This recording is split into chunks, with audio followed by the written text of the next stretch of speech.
I'll be teaching a jazz history course, 1940 to 1959, the rise of modern jazz.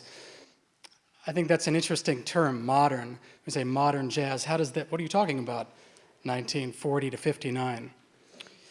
That's a term that actually means the departure of jazz from popular music when in the advent of, or the beginning of World War II, we had swing era was the popular music of the day. And jazz took a slight shift due to economic reasons with the war, racial issues within the United States, and it became more of an art music at that time when modern jazz came out, which was the advent of bebop.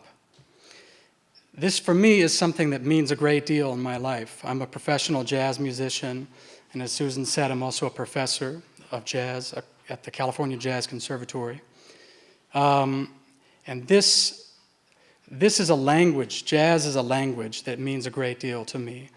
And I would love to introduce that language to you, because I think for many people, if you haven't been introduced to jazz and what's happening in improvisation, it sounds like maybe it's cacophonous sound to you, like you don't know what's happening, you can't follow it.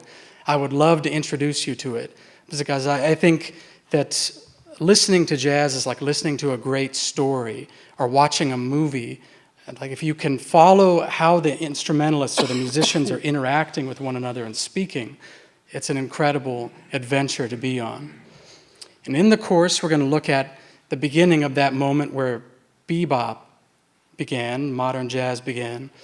So we'll look at World War II, kind of the beginning, or the Duke Ellington and how his band was shifting during the World War II era, the bands of the ASCAP and recording band, and how that impacted American music in general, which had an amazing impact that's forever changed music in the United States.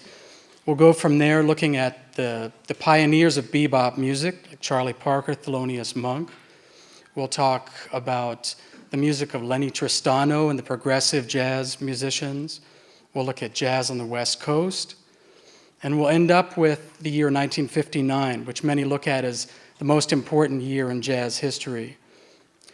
But also, I'm going to bring in some very special guests on 2 of the weeks during the semester, October 4th and October 18th. I have some world-renowned jazz musicians coming in to join me, and we'll do in-class performances.